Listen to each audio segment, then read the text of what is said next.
You ever been driving down the road in your car and hit a bird, say at about 65 miles an hour?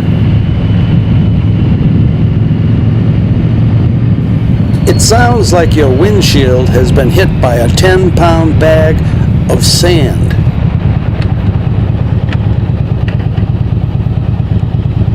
Can you imagine taking that same impact on a motorcycle doing 65 miles an hour when you're wearing a half helmet?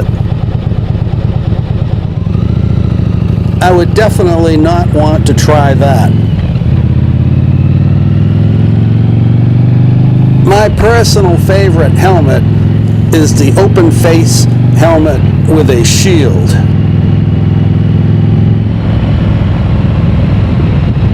The shields are set up so that you can lift them up when you're sitting at a streetlight or you're bouncing around town. But when you get at speed, say 30, 35 miles an hour or greater, you can pull the shield down and have full facial protection. The only problem I've run into with the open face helmets and shields is that sometimes the shields will get scratched up if you've got an older helmet, and you can't always get replacements for the plastic shield. These helmets are also good if you wear glasses. I also own one of those solid modular helmets, but it's practically speaking, I can't wear it because it's very difficult to have glasses on and that that helmet at the same time. The helmet assembly messes with your glasses, and it's just not a good combination. But anyhow, I do think those half helmets are pretty much a bad idea if you're doing any highway driving. I almost always wear leather gloves also when I'm riding. The only time I go without the gloves is if I'm anticipating having to work the camera. I had a back operation on February 26th of this year. That worked out really well. The operation was called a microdiscectomy. Basically, the hospital doctor uses mechanical devices to make a small incision, and then they go in and do what's necessary to your disc to clean up the disc. 3 weeks after the operation, I was basically doing whatever I wanted. Riding the motorcycle at this point is no problem at all. When I'm running video, I use camera mounts that mount on me rather than the motorcycle. That isolates the vibration. Video cameras absolutely hate vibration. The toughest camera to set up is the rear-facing camera. I think basically video cameras don't like to have things moving away from them. They're more inclined to have things moving towards them. I spent about 8 days designing some new camera mounts for, recording while on my motorcycle.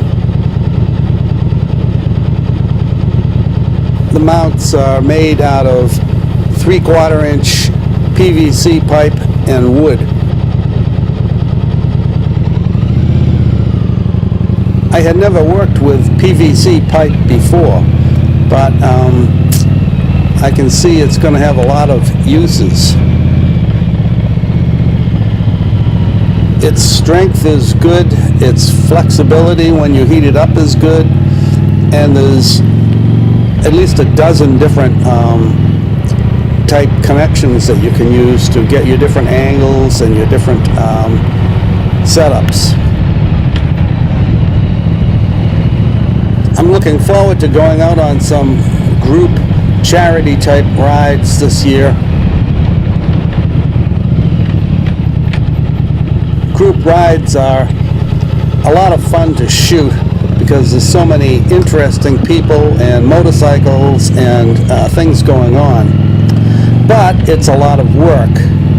Generally, it involves 45 minutes to an hour of shooting at the assembly area, and then the ride itself usually lasts 45 minutes to an hour.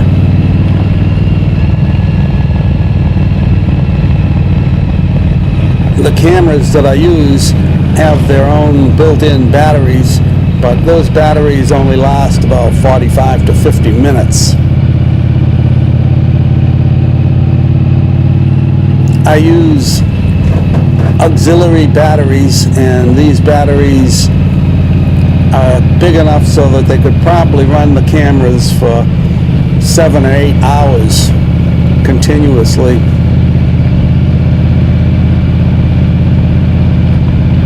I run 64 gigabyte SD cards in both cameras, and that I estimate would give me about 12 hours of recording time. So batteries and SD cards are not a problem. I have plenty of latitude with the batteries and the SD cards. This is just the second ride that I've recorded this year. I used the new body mounts that I built.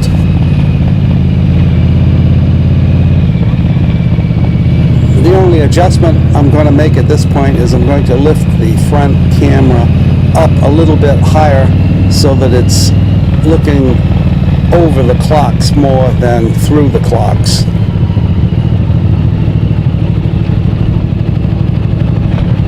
The bike I'm riding is an 88 Yamaha Virago 1100. Bought it about 3 years ago used, and it's been a great rig. No trouble at all. By today's standards, it doesn't have a lot of power. It's got 62 horsepower. That's plenty for me.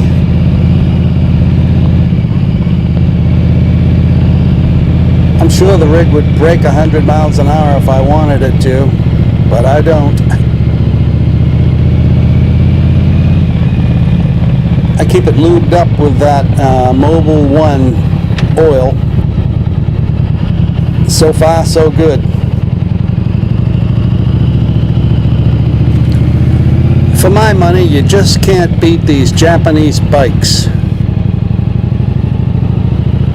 They run great, they look good. I mean, what more can you ask for? You've got Honda, Yamaha, Kawasaki, and Suzuki. They make some of the best bikes on the planet. That's not to say that the other manufacturers aren't good also. Harley obviously is a really good machine and well liked in the US. I think if I was going to upgrade my ride, it would be either to a Yamaha R1 or a Suzuki Hayabusa. The Italians also make a great bike in that Aprilia motorcycle. The only reason I would hesitate to buy an Italian rig is that there aren't too many of them around, and if you needed parts or used parts, you'd probably have a hard time finding them. But if money is no object, then The Italians put out a really good rig. Well, anyhow, today's the 13th of April. I better get my butt home and prepare to send in my Obama taxes. So anyhow, if you like these videos, click on that subscribe button and you'll be updated when I put up new videos. Should be a lot of good stuff coming out this year.